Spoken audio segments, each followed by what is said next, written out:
Al-Infitor itu termasuk surah Makkiyah. Wahia Makkiyah. Surat yang turun di Mekah waktu Nabi belum hijrah ke Madinah.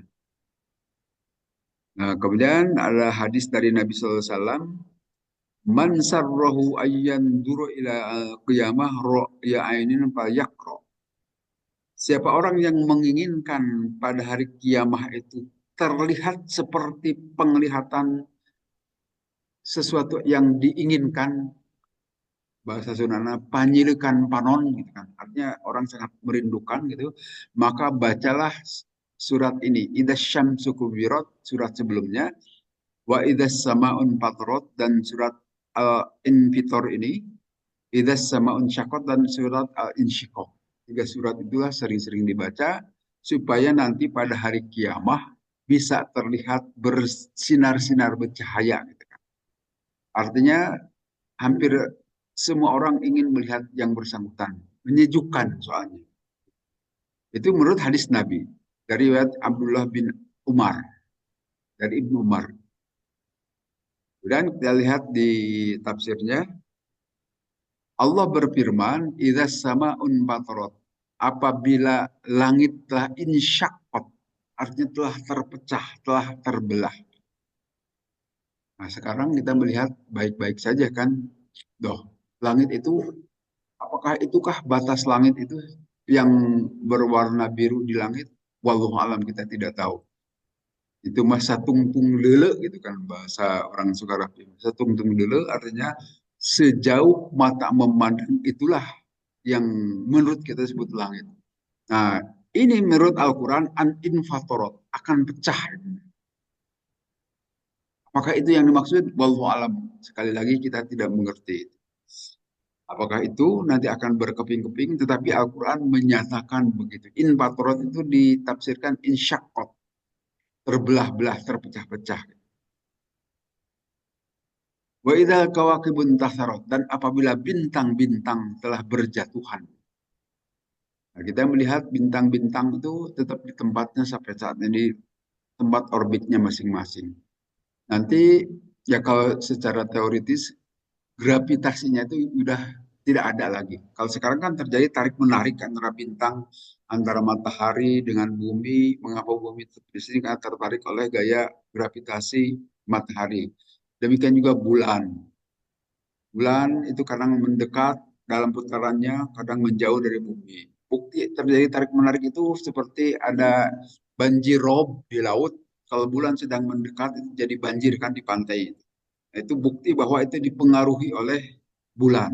Demikian juga kalau bulan menjauh, itu air laut itu agak turun lagi. Itu surut, terjadi pasang surut di pantai.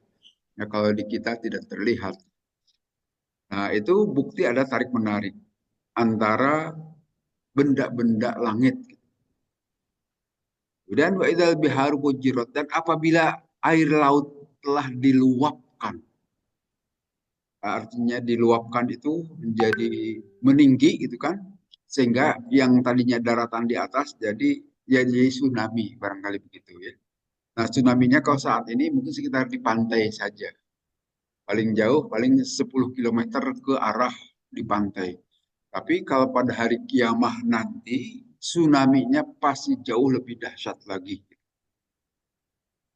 Di sini pujirat, diluapkan oleh Allah. Fajarullah ba'duha fi ba'din. Allah meluapkan sebagian terhadap sebagian yang lain. Ikhtalata maluha wa bi'adzabiha. Itu akan bercampur antara yang asin dan yang tawar. Nah, seperti kita ketahui, antara yang asin dan tawar sekarang terjadi antara muara sungai. Itu kita mengenal air payau. Air payau itu adalah percampuran antara air laut yang asin dengan air tawar dari sungai. Itu sekitar di situ saja percampuran antara air asin dan air tawar. Tapi nanti itu bisa lebih meluas lagi. Barangkali dari dari daratan juga air pada keluar kemudian masuk ke pantai-pantai laut terjadilah percampuran yang demikian dahsyat. Wa idzal biharu fujirat, dan apabila lautan-lautan. Soalnya di sini al bihar itu jamaah. Kalau satunya itu kan tunggalnya bahrun, al bahru, bahrul ahmar, laut merah. Dan bahrul hormuz, itu laut Hormuz, selat Hormuz, dan seterusnya. Wa idzal biharu fujirat. Kemudian wa idzal kuburu mu'thirat, dan apabila kuburan-kuburan di sini buhisat, di dibangkitkan. Dalam arti kebangkitan di sini tentu apakah yang dimaksud kuburan itu Cikutra gitu kan? Pemakaman Cikutra. Kita menyebutnya pemakaman, tapi sebenarnya kuburan itu kan kuburan. Kuburan yang ada di kita ini saja atau ada di alam kubur. Nah, ini yang akan terjadi dua-duanya. Jadi di kuburan itu jiwa atau kita ini, orang-orang yang sudah meninggal itu akan bangkit lagi dan disertai dengan nyawanya digabungkan kembali, gitu kan? Nyawa-nyawanya dikembalikan. Nah, kalau nyawanya itu di mana? Dari alam kubur dikembalikan. Nah, ini Al-Quran mengungkapkan begitu. Wa idzal kubur bu'thirat. Apabila kuburan-kuburan telah dibangkitkan kembali. Tuhar bergeraklah, artinya sudah ada nyawanya kembali. Itu alimat nafsu ma qaddamat wa akhot. Maka pada saat itu mulailah mengetahui. Alimat istilah di sini.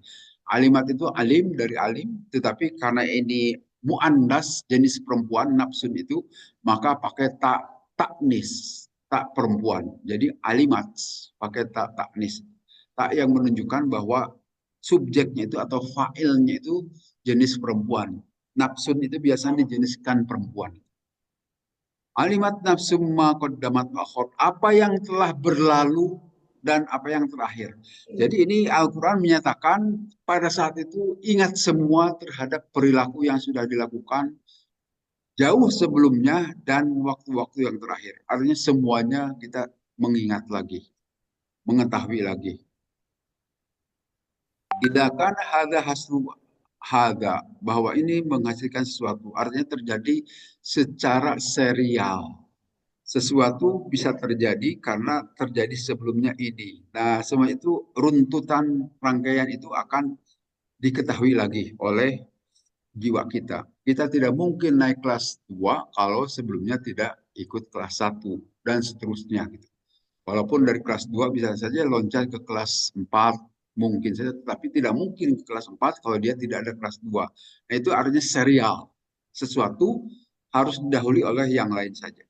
Tapi bisa juga secara paralel. Paralel itu bersamaan kita peroleh. Kita pada waktu yang bersamaan tidak perlu didahului oleh kerjaan sebelumnya, tetapi semuanya diperoleh, gitu kan. Kita memperoleh rapot katakanlah begitu, tapi pada saat yang bersamaan kita juga memperoleh penghargaan, walaupun saling bertautan. Kalau kita menjadi juara kelas misalnya kan ada penghargaan dari guru dan seterusnya. Kemudian akan mengetahui apa yang telah dia kerjakan pada waktu-waktu yang akan datang. Nah, kemudian Al-Quran berikutnya begini, ya ayuhal insan, wahai manusia yang insan. Insan itu dari kata-kata nisyan. Nisyan itu pelupa. Jadi insan itu sebutan manusia dikaitkan dengan mentalitas. Dikaitkan dengan jiwa kita yang suka pelupa kan. Hari ini melakukan apa, tetapi 2-3 hari lagi lupa. Maka dikaitkan dengan insan. Tetapi dalam istilah lain, Allah suka menyebutkan bashar. Al-bashar itu adalah manusia dalam arti seutuhnya begini ya. Dan dalam beberapa istilah yang lain terkait dengan konteksnya. Nah, konteks di sini pada hari itu hampir semua orang lupa. Boro-boro mengingat saat ini, masa lalu pasti sudah lupa. Kondisi yang sangat begitu membuat mabuk, membuat lupa itu sehingga lupa orang itu. Nah, Allah bertanya di sini, "Ma ghurruka bi rabbikal karim?" Apakah gerangan yang telah menipu kalian terhadap Tuhanmu yang Al-Karim, yang Maha Mulia itu. Ini pertanyaan Allah, kenapa kalian dahulu waktu di dunia lupa tidak menyembah Allah, tapi menyekutukan Allah? Kan? Nah, kita perhatikan aja penduduk bumi sekarang katakanlah 7 miliar. Yang muslimnya itu antara 1,5 sampai 2 miliar saja. Nah, di antara muslim juga kan tidak sedikit yang suka melakukan kemusyrikan. Kita masih suka nyembah-nyembah Nyi Roro Kidul dan sebagainya. Menduakan Allah. Jadi makin sedikit saja yang membahasakan Allah. Nah, di luar yang tidak beragama Islam itu jelas menyekutukan Allah. Nasrani, Kristen pasti itu penyekutuan. Di antara Yahudi juga ada yang melakukan penyekutuan. Ya, setidaknya tidak mengakui Nabi Muhammad sebagai nabinya itu juga adalah bukan Muslim. Apalagi agama-agama yang lain itu tidak memahasakan Allah.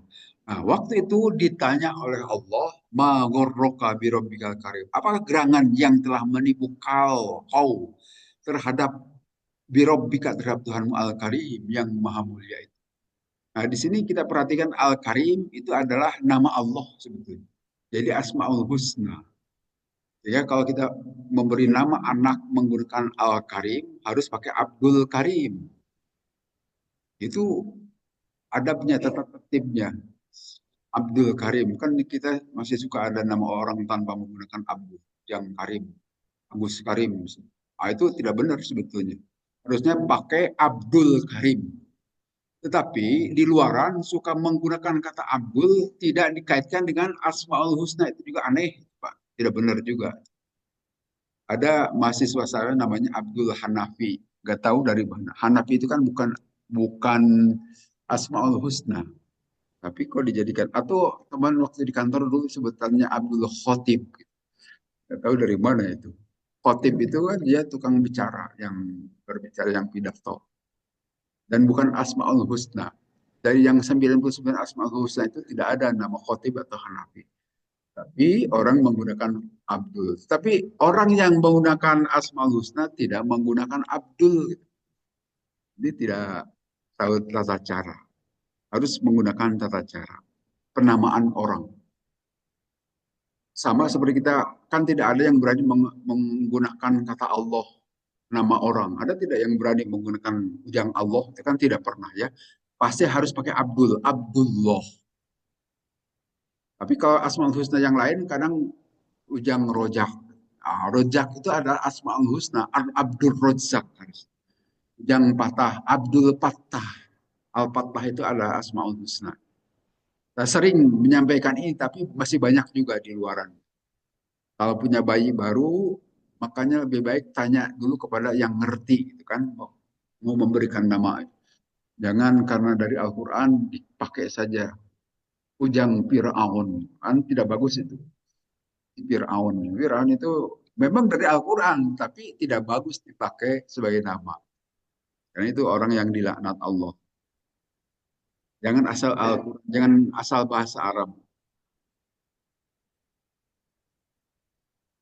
Kemudian dalam sebuah hadis disebutkan begini.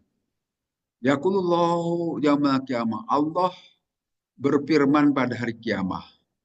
Ibnu Adam ma gharraka bi. Ibnu Adam ma da ajabta al mursalin. Wahai anak Adam, Ibnu Adam, apakah ya gerangan yang telah menipumu terhadapku? Wahai anak Adam, bagaimana kamu menjawab terhadap para utusan? Nanti akan ditanya pada hari kiamat kita semua. Dan terutama orang-orang yang kafir saat ini. Nah, kekafiran itu memang tidak disadari. Ada dalam arti kadang-kadang orang tahu tetapi tidak mau beriman, tidak menyadari terhadap Allah. Dah kekeh ya gitu. Kalau Allah sudah menyesatkan ya pasti sesatlah orang. Sehingga sekali lagi berbahagia, bersyukurlah kepada Allah setelah kita mengenal Allah. Ini jangan ya kita menyatakan karena saya keturunan, betul itu keturunan, alhamdulillah. Tapi ini harus dipelihara.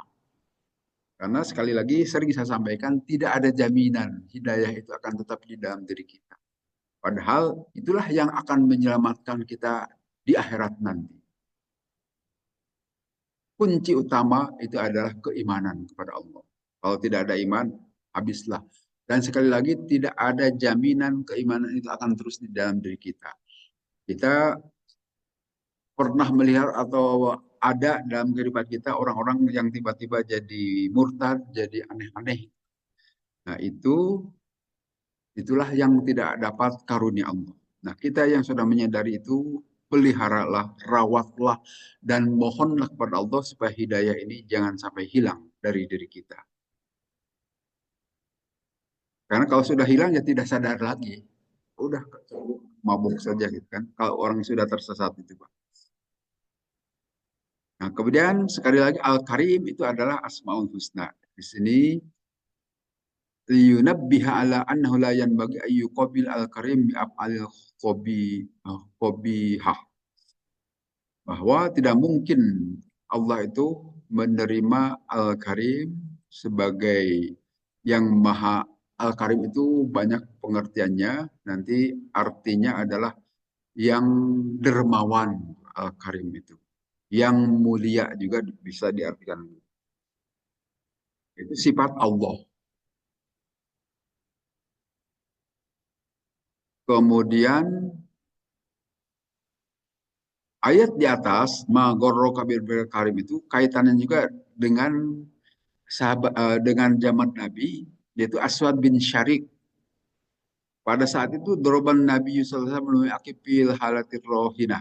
Waktu itu Nabi SAW katakanlah seolah memegang ke Aswad bin Syarik. Kemudian karena Aswad bin Syarik ini kelihatannya masih belum memperoleh hidayah. Di sini disebutkan begitu, masih apakah muslim atau tidak disebutkan.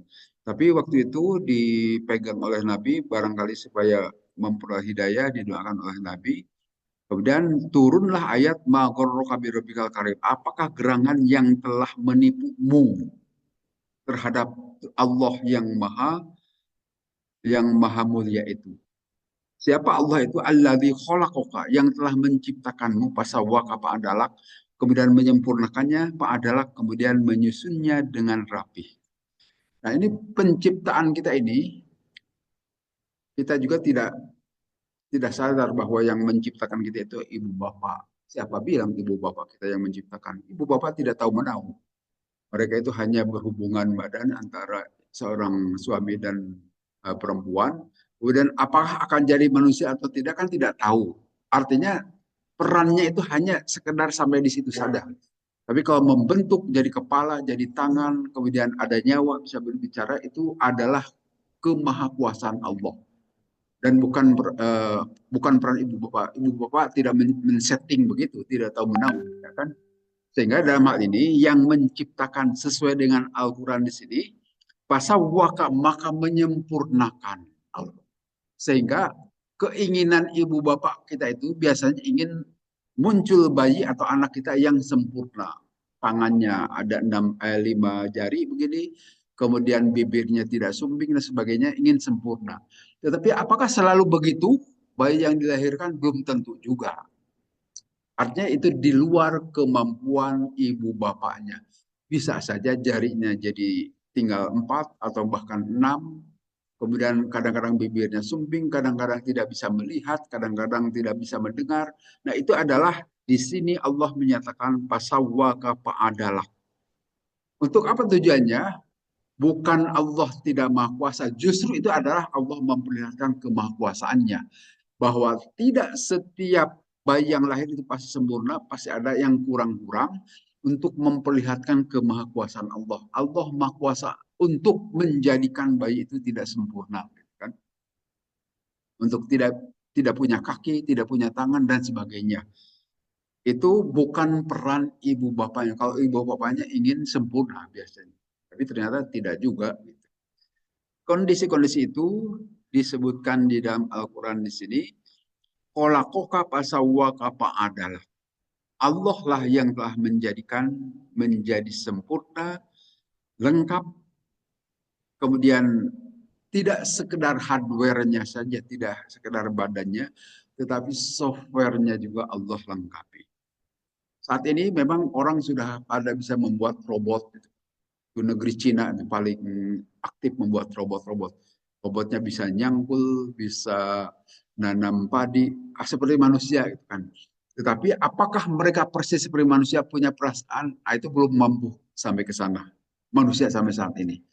Memang dulu di dunia komputasi, di dunia komputer, menginginkan adanya neural network, gitu. Membuat jaringan yang selama ini jaringan listrik, ingin bagaimana supaya jaringannya itu seperti jaringan tubuh manusia. Artinya disusun dari biokimia, bukan dari elektrik. Tapi sejak tahun 80-an, sejak saya mengenal waktu masih mahasiswa waktu itu di ITB itu, sampai saat ini belum belum sampai ketemu juga, belum ada orang yang mampu. Walaupun sekarang sudah ada artificial intelligence, kecerdasan buatan, tapi itu tetap masih disusun secara elektronik, belum bisa secara biokimia. Sampai saat ini jaringan, termasuk robot-robot yang diciptakan di Tiongkok atau di negara-negara lain, itu semuanya juga masih didasarkan pada kelistrikan, elektronik, aparatus atau perangkat-perangkat elektronik. Belum ada yang bisa disusun seperti manusia. Kalau manusia ini kan punya perasaan, punya pertimbangan, bagaimanapun lebih cerdas. Walaupun memang kemampuan memori kita tidak seperti yang terjadi di perangkat-perangkat elektronik bisa sampai 1 giga. Bahkan kita sebetulnya tidak terbatas. Hanya kita memang sengaja tidak selalu ingat dengan kondisi masa lalu. Karena kalau selalu ingat, kita jadi tidak nyaman juga kan hidup. Coba waktu mau makan ingat cacing gitu kan. Oh, jadi tidak nyaman kan makannya. Pada waktu kita mau melakukan sesuatu, ingat kotoran yang pernah kita lihat, tidak nyaman makan. Maka dibuat jadi lupa oleh Allah. Sehingga kita hidup nyaman. Nah itu ada kepentingannya itu juga. Kalau Allah mau mengingatkan, bisa saja. Termasuk kita juga ngapalin Quran, kemarin apa sekarang lupa. Nah, itu bisa terjadi. Tapi insya Allah seperti tadi di ayat Al-Quran, saat Allah bangkitkan dari kubur, kita jadi ingat lagi terhadap perilaku atau apa-apa yang sudah kita lakukan sebelumnya. Termasuk hafalan-hafalan itu juga. Nah, di sini Allah menegaskan alladzi khalaqaka fasawwaka fa'adala. Allah lah yang telah menciptakanmu dan juga menyempurnakan, maka kemudian Allah menyeimbangkan kalian semua. Seimbang. Itu semuanya kesengajaan dari Allah. Kemahakuasaan Allah. Kemudian dalam sebuah hadis disebutkan begini. Anna Rasulullah SAW, sesungguhnya Rasulullah SAW, basako, beliau telah meludah. Yauman pada satu hari, pikaphi di ininya, di tangan beliau. Jadi ludahnya itu ditampung di tangan beliau. Wawadu alaiha isba'ahu. Kemudian beliau jari-jarinya itu ditempelkan di telapak tangan itu. Tumakola kemudian beliau bersabda. Kalau Allah Ta'ala, Allah berfirman. Jadi ini hadis kunci. Ibnu Adam, hai Ibnu Abban, inni tu'jijuni wa qad khalaqtuka min masali hadi. Sungguhnya aku ini telah melemahkan, telah memberikan kemampuan bagi kalian gitu kan, sehingga kalian bisa melakukan banyak hal. Wa qad khalaqtuka, dan sungguh aku telah menciptakan engkau min masali hada, dari perumpamaan ini. Hada idza sawaituka wa adaltuka masyita baina barodaini wal ard. Sehingga apabila aku telah menyempurnakan kalian dan telah menyusunnya dengan baik, kalian bisa berjalan di antara tempat-tempat yang dingin di bumi. Dan engkau juga bisa menjadi kuat. Kalian bisa mengumpulkan pajamakta wa manakta. Kalian bisa mengumpulkan harta. Kalian juga bisa mencegah supaya harta itu tidak diberikan ke orang lain. Kan cenderung manusia itu pelit ya, tidak mau supaya hartanya itu diberikan kepada orang lain. Cenderung bakhil gitu. Walaupun ya bakhil itu harus dimanage dalam hal ini untuk orang yang beriman. Tapi cenderung manusia itu apa yang telah dia miliki itu tidak mau diberikan kepada pihak lain. Gitu. Tapi senangnya ngumpul-ngumpul harta. Hatta idza balaqal yataroqiya, sehingga apabila kalian telah sampai itu roh di kerongkongan, artinya sedang sakaratul maut, Kulta, engkau berkata, atasaddaku, aku akan bersedekah. Wa anna awanu sedekah. Apa gerangan sedekah yang bisa dikeluarkan? Itu kata-kata dalam hadis kunci. Ini sejalan juga dengan di surat Al-Munafikun. Jadi kalau orang menjelang sakaratul maut yang dia tanyakan itu, apakah saya masih bisa bersedekah? Jadi tolong ya Allah, tangguhkan kematian saya, nanti saya akan mengeluarkan sedekah dahulu. Itu yang akan diingat oleh manusia saat sakaratul maut. Jadi karena itu pada saat kita mampu bersedekah, sedekahlah supaya nanti tidak disesali. Ini pasti orang menyesal. Aduh, saya punya harta itu ini, kok tidak saya sedekahkan? Nah, itu akan disesalinya setidaknya saat menjelang sakaratul maut. Tapi tentu saja kita tidak bisa kembali lagi kalau udah apa roh sudah ada di kerongkongan itu ya sudah langsung dilepas, tidak bisa kembali. Tapi di situ ada penyesalan kenapa dulu saya tidak mengeluarkan sedekah. Sehingga ini peringatan tentu bagi kita pada saat kita masih dalam kondisi sehat bugar, keluarkanlah sedekah. Ya, tentu sedekah pengertiannya banyak di sini. Bisa dengan harta, bisa dengan pengetahuan, bisa dengan apapun gitu ya. Untuk kepentingan sesama kita. Termasuk kalau mau kurban, kurbanlah saat kita masih segar bugar. Jangan kurban setelah mati. Itu tidak pas. Kurbanlah saat ini. Pada saat kita masih segar bugar, sodakolah pada saat kita masih segar bugar. Tapi kalau sudah meninggal itu kata Nabi in kotoat amaluhu, terputus amalnya. Jadi tidak sah pada saat sudah terjadi kematian. Walaupun saya masih melihat atas nama almarhum, wah itu saya sudah pernah menjelaskan. Imam Syafi'i saja tidak menyatakan diterima itu. Imam Syafi'i. Padahal Imam Syafi'i itu adalah sebagai madhab yang paling banyak dianut di Indonesia. Memang imam yang lain menyatakan bisa. Tapi kan hadis Nabi jelas-jelas mengatakan Ida mata Adam in kotorat amalu. Apabila seorang anak Adam meninggal, terputuslah amalnya. Tidak bisa lagi beramal. Maksudnya. Kecuali tiga. Tiga itulah yang masih mungkin.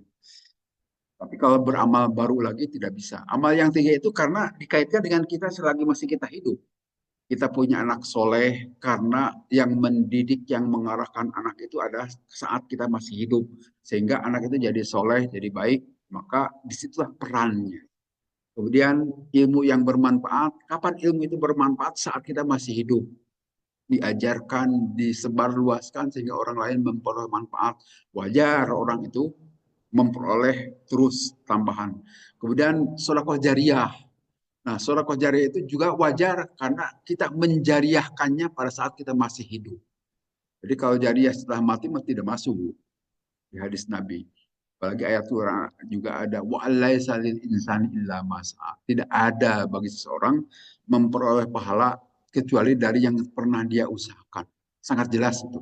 Demikian juga pendapat madhab Imam Syafi'i jelas menyatakan begitu. Walaupun ada pendapat madhab yang lain yang menyatakan iya, tetapi saya kira itu pendapat kecil, tidak banyak itu pendapat itu. Kemudian di hadis yang lain disebutkan begini, atau lanjutannya Al-Quran dulu, bi ayyi suratin masya'arokabak. Dalam bentuk rupa apa saja Tuhanmu yang akan menyusunmu. Nah di sini kita jadi bayi lahir, apakah sempurna sebagai manusia seutuhnya begini, atau kehilangan anggota badan, itulah Allah yang menyusun. Dalam bentuk apapun rupa, taswir, Allah yang menyusunnya. Jadi tidak ada peran orang tua, tidak ada peran dokter, tidak ada peran apapun gitu kan. Walaupun bayi tabung juga tetap kan memang pembuahannya dilakukan di luar. Tetapi kalau setelah jadi zigot, setelah jadi embrio dimasukkan juga ke dalam rahim. Artinya penyusunan itu lengkapnya menjadi seorang anak itu tetap di luar kemampuan manusia. Termasuk cloning juga begitu kan, tetap itu adalah dilakukan di dalam rahim manusia normal. Walaupun itu bisa berasal bukan dari sel mani. Nah, ini Allah menyatakan fi ayyi suratin masya'araqabak, dalam bentuk apa maka Tuhanmu yang menyusunmu. Dan belum tentu selalu jadi. Bisa saja gagal gitu. Karena Allah tidak berkehendak. Nabi SAW di sini bersabda, qala lahu ma waladun laka. Ma waladun laka. Apakah engkau tidak memiliki anak? Seorang sahabat di sini ditanya, Ali bin Ribah di sini disebutnya. Dari bapaknya, berarti bapak Ali bin Ribah, yaitu Ribah. Apakah engkau punya anak? Qala menjawab itu Ribah, ya Rasulullah, Rasulullah, asa ayyuladuli. Saya berharap ingin dilahirkan bagi saya itu akan punya anak suatu waktu nanti. Apakah akan laki-laki ataupun perempuan akan saya terima. Qala bersabda Rasulullah, paman yashbahu, akan menyerupai siapa anakmu itu wahai Ribah? Qala menjawab itu Ribah, ya Rasulullah, wahai Rasulullah, an asa yashbahu imma abahu wa imma ummahu. Tentu saja bisa menyerupai bapaknya atau menyerupai ibunya. Faqala maka bersabda lagi Nabi SAW, indah di sisi itu Ribah.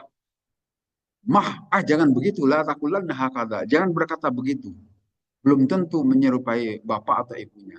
Inna nutfata, sungguhnya apabila nutfah sel mani idastaqarrut, apabila telah menetap firrohmi dalam rahim, ahdorohallahu kulla nasabil, maka Allah menghadirkan kepada itu nutfah tadi semua nasab bainah wa baina adamin, sebuah nasab antara dia dengan antara Adam.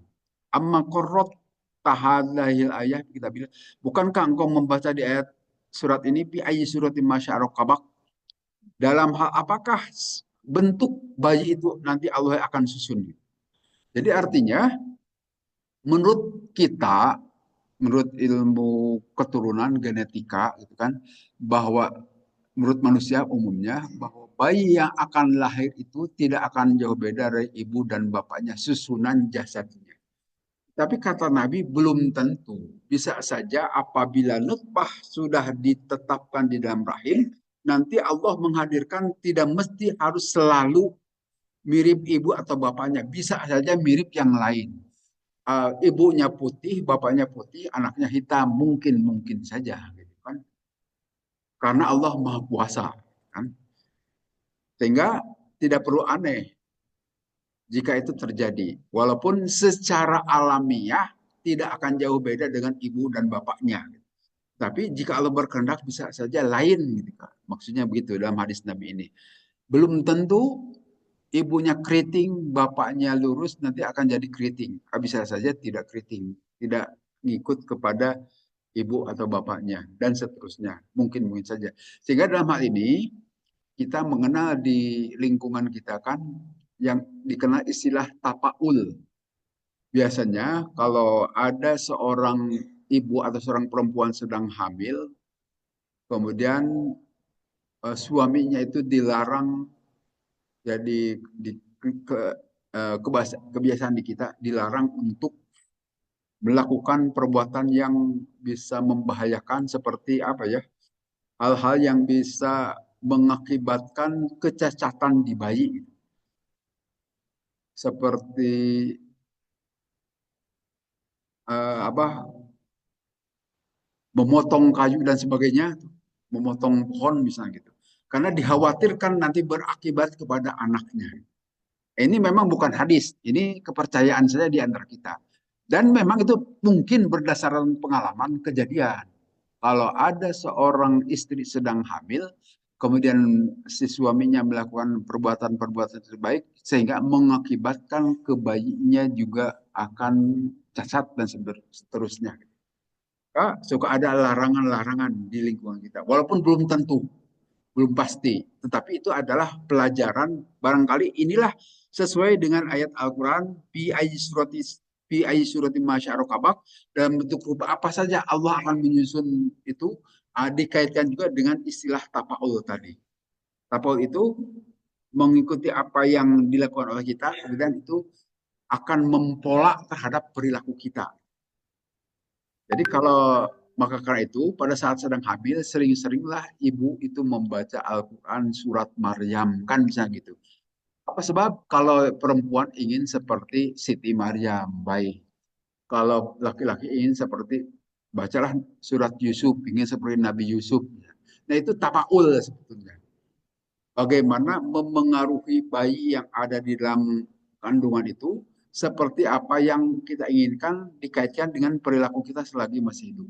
Maka biasanya menjelang 40 hari ya, yang 4 bulan. 4 bulan saat roh ditiupkan ke dalam bayi itu, kita suka menggadahkan kenduri kan ya. Walaupun sekali lagi itu bukan tuntunan secara langsung dari ajaran Islam, tetapi kebiasaan kita didasarkan pada informasi-informasi itu menginginkan supaya roh yang ditiupkan itu baik. Karena pada saat roh ditiupkan itu kan ditentukan masalah umur, masalah tentu jenis kelamin dan sebagainya, nasib baik dan sebagainya. Tentu orang tua itu menginginkan bayinya itu akan baik. Nah, dalam hal inilah ayat ini berhubungan fi ayyi suratin masyarakat. Dalam bentuk apa Tuhanmu akan menyusun bayi itu. Karena ternyata berdasar hadis Nabi juga tidak mesti selalu sesuai dengan bapak dan ibunya. Kadang tergantung kondisi-kondisi yang lain. Walaupun secara teori genetika itu berdasarkan kromosom. Kromosom itu ada teori XY kan itu ya.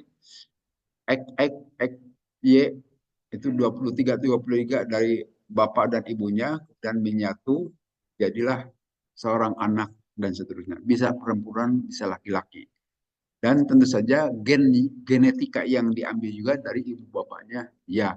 Tapi dalam rupanya bisa saja berbeda. Kan tidak sedikit ibu bapaknya kafir, anaknya muslim, bahkan taat. Seperti Abdullah bin Ubay, bapaknya itu munafik, tapi anaknya sebagai anak yang soleh. Padahal gennya itu dari gen munafik, ternyata bisa soleh. Atau sebaliknya, bapak ibunya baik-baik, tapi anaknya jadi jahat, mungkin saja. Kemudian di dalam Sahih Bukhari Muslim disebutkan begini. Fisahihaini dari Abu Hurairah, sungguhnya seorang laki-laki berkata kepada Rasulullah, Innam ro'ati sungguhnya istriku itu waladat gulaman aswad telah melahirkan seorang laki-laki atau bayi laki-laki yang berwarna hitam. Halakah min ibilin? Nah, kemudian Nabi bertanya, apakah engkau punya onta? Qala na'am. Oh iya betul, wahai Rasul, saya punya onta. Fama alwanuha. Bagaimana warna onta itu? Qala menjawab si laki-laki tadi, kumurun, warna merah. Tapi hamin arokin, apakah di onta itu ada warna keabu-abuan gitu kan? Qala na'am. Oh betul, ada abu-abu juga. Pak ini atahadalika. Pak anna atahadalik. Bagaimana engkau suka memberi makan ke onta atau memperlakukan onta itu? Kalau asa ayakuna nazata arokin. Abil boleh jadi hitamnya anak saya itu dipengaruhi oleh anak onta itu juga atau oleh onta yang saya pelihara. Nah, kata Nabi, wahada asa ayakuna nazatan arok. Nah, bisa jadi memang ada kaitannya juga. Itu yang disebut tapaul. Bisa saja ada kaitannya dengan karena kita terlalu sayang dengan onta barangkali, warna onta itu nurun kepada anak kita. Gitu. Nah, ini memang agak tidak masuk akal, tetapi Allah Maha Kuasa untuk menjadikan itu. Karena buktinya seorang sahabat lapor kepada Nabi, loh kok anak saya kenapa hitam, wahai Rasulullah? Gitu kan. Padahal mereka orang Arab gitu kan. Orang Arab itu rata-rata agak keputih-putihan. Nah, Nabi ditanya, apakah kamu punya onta? Benar punya onta, tapi warna onta saya merah. Gitu kan. Karena onta saya merah, tapi memang ada keabu-abuan. Nah, bisa jadi hitam anak itu ada hubungannya dengan onta yang selalu kita pelihara dengan baik barangkali. Terlalu disayangi. Karena onta merah itu onta mahal kan? Waktu itu kendaraan yang sangat mahal itu entak warna merah. Walaupun tidak semuanya merah, ada keabu-abuan. Nah, itu bagian tertentu bisa memengaruhi rasa cintamu kepada onta menjadi warna hitam anakmu itu. Mungkin gitu kata Nabi dalam hadis ini. Allahu alam. Dan seterusnya, saya kira kita lanjut saja. Kalla bal tukadzibuna biddin. Bal tukadzib, kalian itu membohongkan hari pembalasan, hari kiamat. Artinya membohongkan terhadap akan terjadinya kiamat, ada balasan, ada hisaban. Tidak yakin. Dan banyak orang yang tidak mempercayai itu. Orang-orang bisa saja berubah karena tidak ada jaminan orang itu tetap selamat. Tokoh PKI DN Aidit itu kan tadinya baik-baik saja, tukang adan dia itu. Mungkin bacaan Qurannya juga bagus itu, karena waktu kecilnya baik. Tetapi kemudian jadi tokoh tokoh sentral PKI kan. Biasanya yang namanya PKI itu tidak mengakui keberadaan Tuhan. Walaupun saya tidak tahu apakah dia sudah tidak sholat lagi itu Aidit dan sebagainya. Tapi perkiraan kita kira-kira begitu. Nah, kalau Allah mau bisa saja berubah dari tadinya baik, tadinya dapat hidayah, hilang hidayah itu. Penyanyi juga ada seorang penyanyi Batak gitu. Siapa? Eh, tadinya muslim jadi kafir banyak. Atau Junaidi Salad, mungkin pada kenal Bapak Ibu ya. Itu dulunya juga muslim, tapi kemudian malah jadi pendeta. Matinya juga dalam keadaan ya itu kalau Allah menghendaki bisa terjadi begitu. Maka karena itu dalam hal ini peliharalah sekali lagi karena tidak ada jaminan dan memohon kepada Allah selalu supaya hidayah ini tetap ada dalam diri kita. Karena Allah juga berpesan kan dalam Ali Imran, wala tamutunna illa wa antum muslimun. Janganlah kalian semua mati kecuali kalian dalam keadaan muslim. Nah, Allah juga tidak memberikan jaminan kepada orang yang sudah masuk Islam akan terus Islam. Bisa saja murtad. Nah, sehingga ini juga pelajaran bagi kita pelihara dan memohon kepada Allah. Bacalah sering-sering Rabbana la tuzigh qulubana ba'da idh hadaitana. Apabila kita sayang supaya kita tetap dalam keimanan keislaman. Sering saya mengingatkan ini karena ya itu tidak ada jaminan, Pak. Kita sering di sini ngaji dan sebagainya juga tidak ada jaminan kita akan terus baik-baik saja. Bisa saja satu ketika jadi murtad. Kalau sudah murtad tidak akan sadar. Sehingga tetap memohon kepada Allah. Apalagi yang sekarang sudah kafir. Tapi orang yang kafir mungkin saja menjelang kematian jadi muslim. Itu kemahakuasaan Allah. Allah yang menentukan. Nah, di sini Allah menyatakan kalian membongkar hari padahal wa inna alaikum lahafidin. Beserta kalian itu ada malaikat-malaikat penjaga. Ini dalil yang menyatakan ada malaikat hafadhah. Hafadhah itu jamak dari hafid. Kalau kita kan hafid itu mesti orang yang hafal Al-Quran disebut al-hafid. Nah, jamaknya itu hafadhah. Hafadhah itu adalah malaikat-malaikat penjaga. Jadi selain malaikat raqib dan atid dan malaikat yang lain itu ada malaikat penjaga di tiap diri kita ini. Karena itu jumlah malaikat itu jauh lebih banyak dibanding dengan jumlah manusia itu. Tidak tahu bilangannya berapa kan? Karena setiap kita saja ada hafadhah, ada malaikat mungkar nakir, ada malaikat jibril, banyak malaikat itu ya. Nah, di sini Allah memberikan penjelasan beserta kalian itu ada lahafidin. Tentu yang maksudnya penjaga-penjaga. Kita itu punya satpam. Ada satpam dari kita, hafidin. Kiroman katibin yang mulia-mulia dan mencatatkan. Nah, apakah ini malaikat raqib atid? Wallahu alam. Mungkin juga yang lain. Yang di sini disebutkan ya'lamu nama taf'alun, mengetahui para malaikat itu terhadap apa yang kalian kerjakan. Jadi setiap yang kita kerjakan detik per detik itu selalu ada dalam catatan. Kalau kita nonton video kan hanya kejadian-kejadian tertentu saja yang divideokan.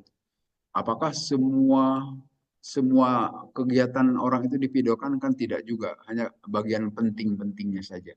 Tapi yang dicatat oleh malaikat Al-Hafidh atau Hafidhin ini itu adalah semua perilaku kita dari detik demi detik. Apa yang kita lakukan mereka mengetahuinya. Wa inna alaikum lama malaikatun hafadzatan kiroban fala tuqabiluhum bil qabaih. Maka ingatlah sesungguhnya besar kalian itu ada malaikat-malaikat hafadzah yang memelihara, maka janganlah mengerjakan dengan perbuatan-perbuatan buruk. Nah ini kalau orang yang beriman insya Allah tidak akan sembarangan berbuat. Karena yakin setiap perbuatan kita itu direkam, ada yang merekam. Dan nanti akan diperlihatkan kepada kita rekaman-rekaman itu. Sehingga insya Allah akan terpelihara. Akan korupsi juga tidak akan. Kan? Karena itu jadi kejahatan yang akan menjadi siksaan bagi yang bersangkutan. Walaupun kita juga kadang-kadang melakukan pelanggaran. Yaitulah sifat kita manusia ya. Insan tadi suka lupa. Dilakukan juga pelanggaran. Dan banyak saya kira. Maka sering-seringlah istighfar. Kita memohon ampun kepada Allah. Nah, dalam hadis lain disebutkan oleh Nabi, akrimul karomal katibin alladzina yufarikunakum. Muliakanlah oleh kalian para malaikat yang mencatatkan yang mulia-mulia, yang tidak pernah memisahkan, tidak berpisah dari kalian semua, kecuali dalam kedua ihda halata ini. Kecuali malaikat itu berpisah kepada kalian dalam dua keadaan. Itu pada saat janabah wal go'id, atau sedang dibuang air besar. Jadi pada saat kita sedang janabah, janabah itu yang menyebabkan kita harus mandi besar. Pada saat kita, kalau di perempuan lagi head, lagi nifas, kalau kita laki-laki lagi keluar air mani misalnya, atau karena habis berhubungan suami istri misalnya, nah itu kondisi jinabah, itu malaikat tidak menyertainya.